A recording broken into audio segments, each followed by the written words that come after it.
Then more recently than that, in 2006, there was a publication of a group of workers, including Fred Spoor, who does all his work with the CT scans on the semicircular canals, and they discovered a fossil which they're calling the Dikika Baby. And this is believed to be also called Lucy's baby, because it's a baby Australopithecus. Juvenile skeleton, probably about 3 years old, they reckon. And here's the skull and some of the shoulder bones on here. And it's a find that is still being investigated. They've basically chipped away the rock from the skull and some of the upper part of the skeleton, and they're still working on the legs and some of the arms. But so it's sort of work in progress. But one bone they did come across, which they hadn't found before in a fossil ape, is the voice box bone, or the hyoid bone, which is the only bone in your body which isn't attached to another bone. It sits in the front of your windpipe and it forms part of your voice box. You can actually measure various dimensions on the voice box, on this bone, and plot out some graphs. So what these researchers did when they found this bit of bone, they said, well, let's look at this, let's analyse it, and they're going to compare it with gorilla and chimpanzees and humans. And here you have the humans. So you've got all the blue diamond shapes are humans. You've got a regression line going through here. And here you have chimpanzees and gorillas, and the triangle here, we'll go back. The triangle here is this fossil. So the conclusion is actually it's just like a gorilla or chimpanzees, and the conclusion from that is they would not be able to speak, these creatures. So Australopithecus would have been unable to communicate as a human being would communicate. But interesting to note that it's actually sits very closely with chimpanzees. It's not a transition between chimpanzees and humans, it sits in there right up with the apes. Another piece of bone they found was a shoulder blade, which was very useful for looking at the way the shoulder was constructed, because you might remember the way you work out whether you can brachiate or not is looking at your shoulder as well as your fingers, and they did also find finger bones, and the finger bones were curved. Here is the shoulder blade of this fossil, and next to it you've got a gorilla and a chimpanzee, and you can basically draw a line through this axis and work out from that what you're most similar to, and the fossil Dikika has a line which is pretty much identical to the gorilla. There's no difference between that. It's slightly less sloping, if you like, but there's pretty much nothing in it. And the human is the last one here, and this line is actually horizontal. So the way our arm attaches to our shoulder is different from a chimp, different from a gorilla, and different from this Dikika Baby, this Australopithecine. So the conclusion here is that it was able to swing through the trees much like a gorilla or a chimpanzee. And you can actually plot out various parameters, which is what the researchers did, just to show it much more conclusively. Here's the data they produced. They analysed human shoulder blades and human gorilla and chimpanzee as well. G is gorilla, P is pan for chimpanzee, and this D here is the Dikika shoulder, and right in with the gorillas. Human beings are up here. So completely different again from the human condition.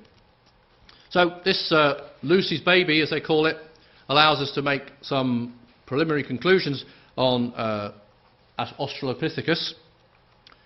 It had a gorilla-like shoulder blade. It also had the long curved finger bones, so they were curved like hooks, so they could grip the tree branches very efficiently. So it would have been very efficient at brachiation, swinging through the trees like a chimpanzee or gorilla or orangutan. But they've also unearthed the foot and some of the lower limb, and from that they suggested it could walk around bipedally, so it could stand up on two legs and walk around. Again, how well it could do that is an open question, and there's no clear way to determine whether it could walk like a human being for long distances or not. But the fact that it is designed also to brachiate suggests that it would have used a mixture of modes of locomotion, just like Lucy would have done. In other words, it can brachiate, it can use knuckle walking, and also move around bipedally if it wished to. And that was 2006. That was published, September 2006, just over a year ago. But this year, in 2007, earlier this year, somebody analysed the ramus of Lucy. What's the ramus? The ramus element is actually part of your mandible, your lower jaw, and it's the bit that attaches your lower jaw to the rest of your skull. Here's a picture of the mandible of Lucy and another Australopithecus afarensis, which is the same species as Lucy, and the ramus is this bit circled here. And here we have a human jawbone, and as you can see, hope very clearly, the ramus is remarkably different from that of Lucy. What you've got here, where the arrows are pointing, this is the coronoid process of the ramus, and here in human beings it's quite narrow at the end, so it's triangular, but here in Lucy it's more sort of arc shaped, so much wider, so it maintains the same width all the way up. And then you've have to look at the notch here. This is called the notch, the mandibular notch, and in humans it's quite wide and V-shaped, whereas in Lucy and other Australopithecus species it is more narrow and U-shaped. So the conclusion here is, and this morphology, the shaping of the ramus is very similar to that seen in gorillas. And this is the conclusion I'm quoting from the paper. The presence of the morphology in both Australopithecus robustus, which is another type of southern ape, more robust, larger, stronger built than the afarensis, and its absence in modern humans actually casts doubt on the role of Lucy as a common ancestor.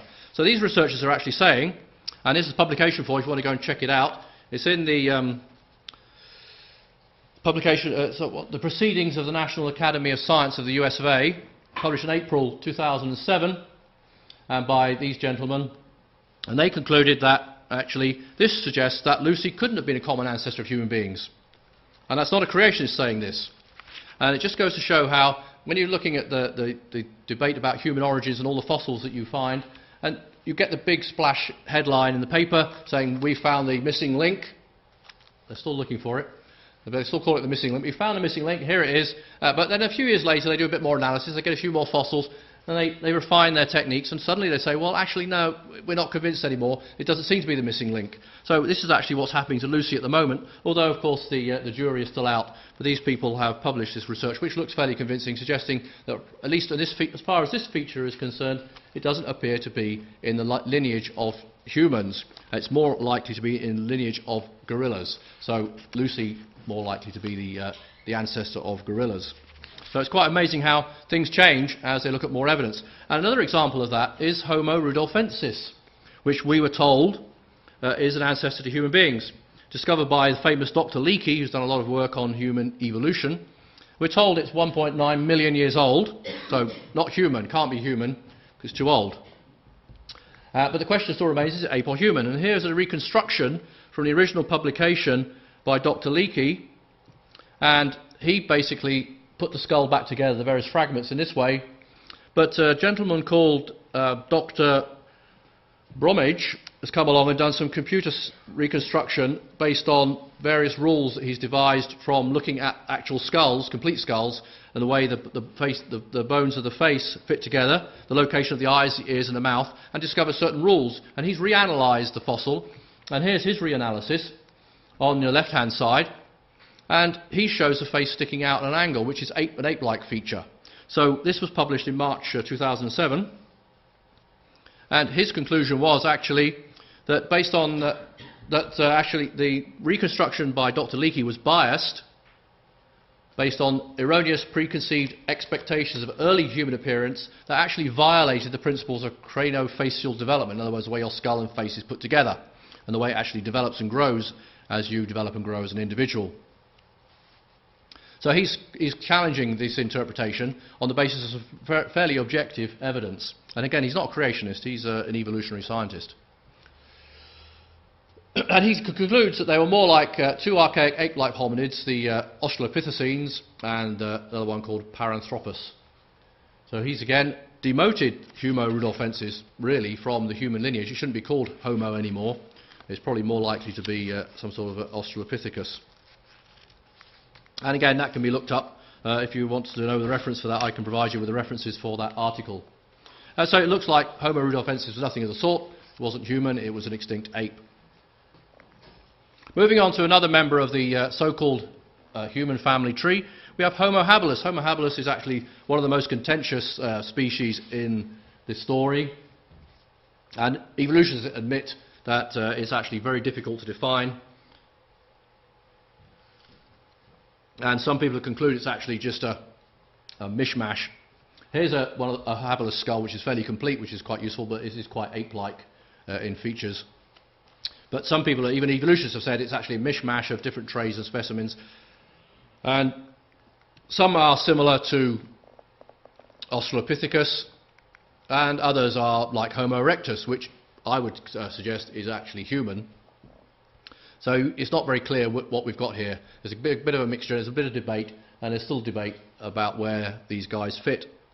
And the brain size varies from about 600 to 700 mil, so quite small, smaller than a human being. But I would suggest to you that this is some gibbon-like ape. And Fred Spoor actually did some analysis of Homo habilis skull and looked at the semicircular canals, and he concluded that it was adapted for arboreal climbing, in other words, climbing around in trees. He published that work in 1994. And he concluded that Homo habilis could not be considered an obligate biped. In other words, it was not a creature that has to walk around on two legs like we do. We are obligate bipeds, we have no choice. It's very uncomfortable to walk around any other way. Whereas this creature would have been quite comfortable walking around on its knuckles, knuckle walking. So Homo habilis are a very contentious species, but actually some more evidence has come out recently which does help, but not a great deal. Now let's have a look at Homo erectus, or sometimes called also Homo ergaster. Basically the erectus are the African variety and ergaster is the Asian variety, and there's a lot of debate about which came first and where they came from. It's all rather complicated. But what we can say about it is, first discovered in the 1800s, and is called Pithecanthropus erectus, is otherwise known as Java man. One time quite contentious, but most people nowadays accept that the find is probably correct. But we now call it Homo erectus. And here we have a creature which has actually human limb proportions. So their femur is longer than their humerus.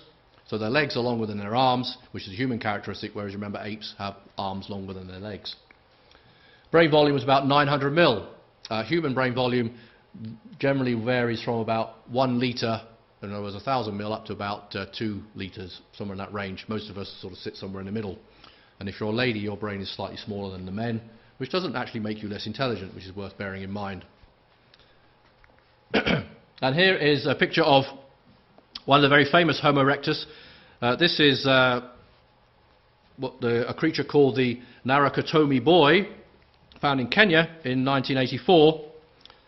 And it is basically described as something having very modern human features, but we're going to call it a separate species because we think it's got some slight differences. But it's highly debatable as whether you can do that. I mean, you can't really say on the basis of a few differences that is a separate species, and it really is a case of, I believe, the evolutionists forcing this into a criterion that suits their story of evolving from a small ape-like creature into a human being.